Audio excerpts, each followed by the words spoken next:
আসসালামু আলাইকুম রহমতুল্লাহ। আলহামদুলিল্লাহ। ছাগল কিভাবে আপনারা পালবেন এবং ছাগলকে কিভাবে যত্ন নেবেন, শীতকালে ছাগলকে কিভাবে যত্ন নিলে ছাগল ভালো থাকে। প্রথম নম্বর হলো ছাগলকে রাখতে হবে নিরাপদ মাছার মেরে, যেন ঠান্ডা ছাগলের শরীরে না লাগতে পারে। দ্বিতীয় নম্বর শর্ত হলো ছাগলকে সবসময় পরিপাটি রাখতে হবে, পরিষ্কার রাখতে হবে এবং সকাল সকাল ছাগলকে ঘর থেকে মাঠে নেওয়া যাবে না। কমসে কম 10টা-11টা বাজলে সূর্য যখন একটু তাপ শরীরে লাগে ওই টাইমে ছাগল নেবেন। আমি ছাগল এই 10টা থেকে 10:30 বাজে আমি ছাগল বাই করছি।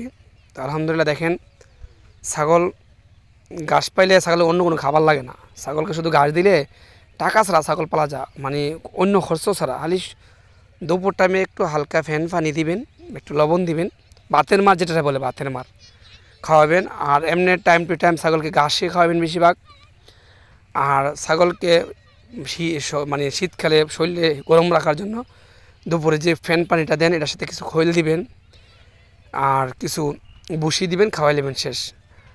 আর সকালবেলা ছাগলকে যদি এক্সট্রা কোনো ওষুধ খাওয়াতে চান, ভিটামিন যাই খাওয়ান, পাশাপাশি 2-1টা রসুনের কোয়া দিবেন আর কয়েকটা কালো জিরা দিবেন আর 2-1টা মেথি দিবেন। এটি খাওয়াবেন, ছাগল একবারে পরিপূর্ণ ছাগল সুস্থ থাকবে আলহামদুলিল্লাহ।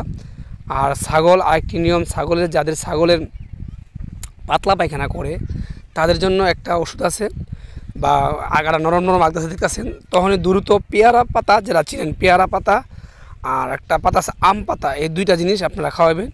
আর সুযোগ পাইলে জাম পাতা খাওয়াবেন। যদি জাম গাছ থেকে 3টা গাছ আপনারা লেখে রাখেন, পেয়ারা পাতা, আম পাতা, জাম পাতা, 3টা পাতার মিলে যে কোনো একটা পাতা আপনারা খাওয়ানোর চেষ্টা করবেন, ছাগলের পায়খানা ক্লিয়ার থাকবো। তো আপনাদের কাছে ভিডিওটা কেমন লাগছে এবং কমেন্টে জানাবেন। ইনশাআল্লাহ পরবর্তী আপনাদেরকে ভালো ভালো ভিডিও দেওয়ার চেষ্টা করবো। আসসালামু আলাইকুম ওয়া রাহমাতুল্লাহ।